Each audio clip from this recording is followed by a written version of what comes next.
Hi friends, எல்லோரும் எப்படி இருக்கீங்க? வாங்க இன்றைக்கி கொண்டக்கடையில புளிக்குழம்பு எப்படி பண்ணுறதுன்னு பார்க்கலாம். ஒரு 20 பல்லு பூண்டு எடுத்திருக்கேன்.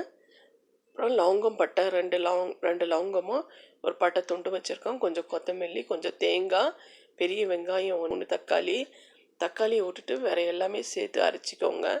தக்காளி தனியாக அரைச்சிக்கலாம். ஒரு எலுமிச்சை பழம் அளவு புளி ஊற போட்டு வச்சுருங்க. தேங்காயும் 2 துண்டு இருந்தால் போதும். சும்மா கொஞ்சமாக தான் தேங்காய் போட்டிருக்கேன்னா பாருங்கள். ஒரு 3 லவங்கம் போட்டிருக்கேன், 2 பட்டை போட்டிருக்கேன். அப்புறம் இது பூண்டு, கொஞ்சமாக பூண்டு போட்டுக்கலாம். ஒரு 20 பல்லு பூண்டு போட்டுக்கலாம். கொத்தமல்லியும் வெங்காயமும் சேர்த்து அரைச்சிட்டு வந்துடலாம். தக்காளி மட்டும் தனியாக அரைச்சிக்கலாம். பாருங்கள், அரைச்சிட்டு வந்துட்டேன். இந்த மசாலா எல்லாம் ஒரு கிண்ணத்தில் எல்லாமே சேர்த்து கலந்து வச்சிடலாம். அடுப்பு ஆன் பண்ணலாம். இதுக்கு இன்னும் மசாலா என்ன வேணும்னு பார்க்கலாம். 2 ஸ்பூன் தனியாத்தூள் போட்டிருக்கேன், 1 ஸ்பூன் மிளகாத்தூள், 1/4 ஸ்பூன் மஞ்சத்தூள் போட்டிருக்கேன். அப்புறம் ஜீரகமும் வெந்தயமும் ட்ரை ரோஸ்ட் பண்ணி நாங்கள் பவுட்ரு பண்ணி வச்சுருப்போம், அது ஒரு 1/4 ஸ்பூன் போட்டிருக்கேன். அந்த மசாலா அரைச்சி இல்லையா, கொத்தமல்லி, வெங்காயம், பூண்டு இது எல்லாமே சேர்த்து அந்த மசாலாவிலேயே போட்டுக்கலாம். பாருங்கள், தக்காளி மட்டும் தனியாக அரைச்சிருக்கேன். தேங்காய், வெங்காயம், பூண்டு அதெல்லாம் சேர்த்து அரைச்சிருக்கேன். இந்த தக்காளி இதில் போட்டுக்கலாம். ஒரு சின்ன வெங்காயம் ஒரு 20 வெங்காயம் கட் பண்ணி வச்சுருக்கேன். அந்த வெங்காயத்தை கட் பண்ணி போட்டுக்கலாம் அதுலேயே.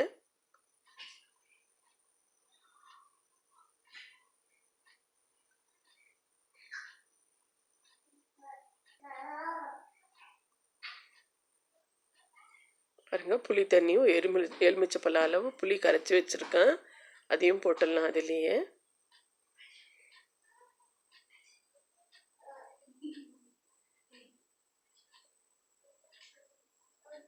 கொண்டக்கடலை பாருங்கள், அந்த கடலையும் அதிலேயே போட்டுடலாம். நான் நைட்டு ஊற போட்டு வச்சுருந்தேன். இது எல்லாமே நல்லா சேர்ந்து கலந்து விட்டுடலாம்.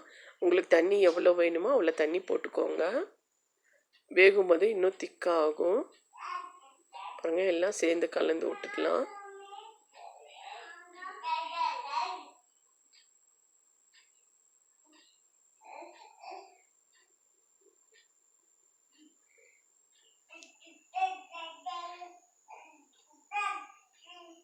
இப்போ அடுப்பு ஆன் பண்ணி குக்கர் வச்சிடலாம் அடுப்பு மேலே.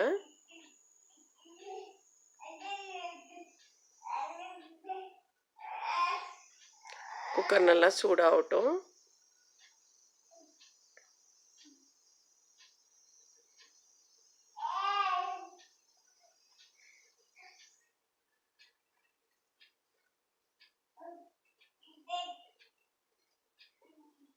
இப்போ 2-3 ஸ்பூன் எண்ணெய் போட்டுக்கலாம்.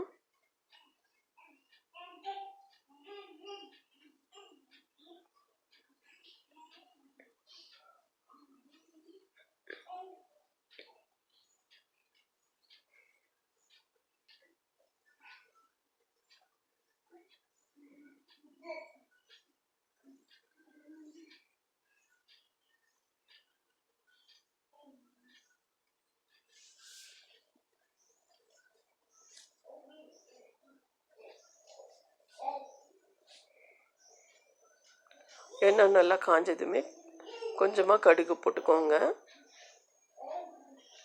கடுகு நல்லா வெடிக்கட்டும்.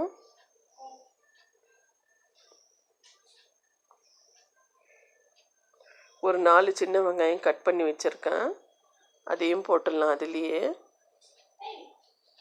கொஞ்சமாக கடுகு நல்லா வெடிஞ்சதுக்கப்புறமா போடுங்க வெங்காயத்தை.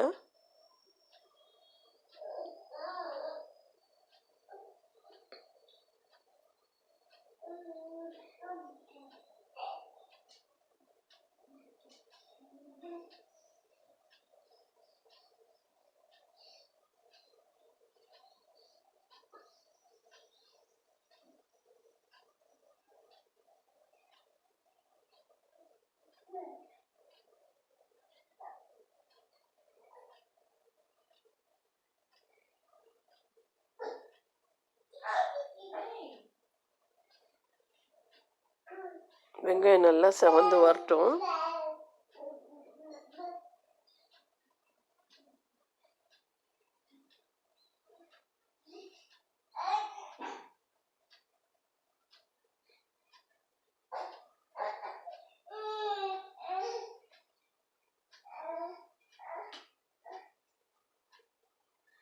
கொஞ்சமாக கருவேப்பிலையை போட்டுக்கலாம் இப்போது.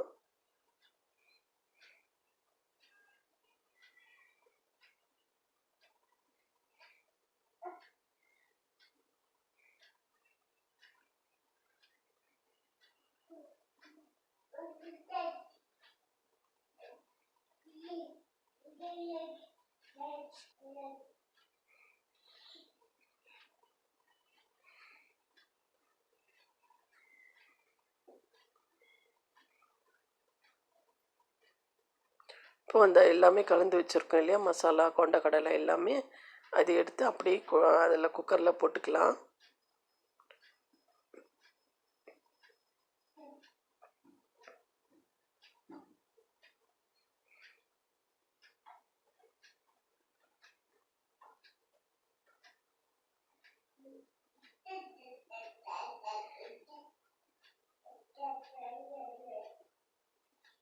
இதே மெத்தடில் நீங்களும் செஞ்சு பாருங்கள், ரொம்ப நல்லா இருக்கும்.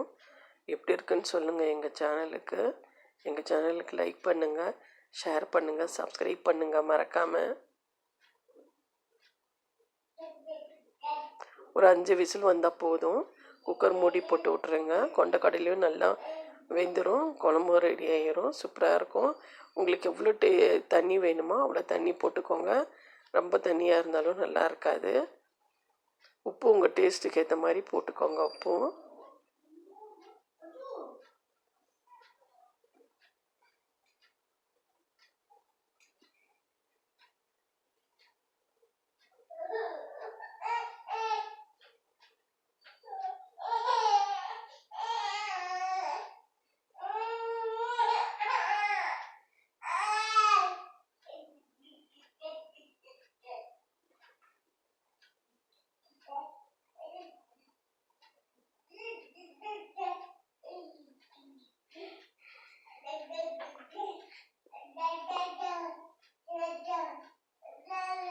ரொம்பவுமே சூப்பராக இருக்குங்க, டேஸ்ட்டாக இருக்கும். நீங்களும் செஞ்சு பாருங்கள் இதே மாதிரி. எப்படி இருக்குன்னு சொல்லுங்கள் எங்களுக்கு. எங்கள் சேனலுக்கு லைக் பண்ணுங்கள், ஷேர் பண்ணுங்கள், சப்ஸ்கிரைப் பண்ணுங்கள் மறக்காமல்.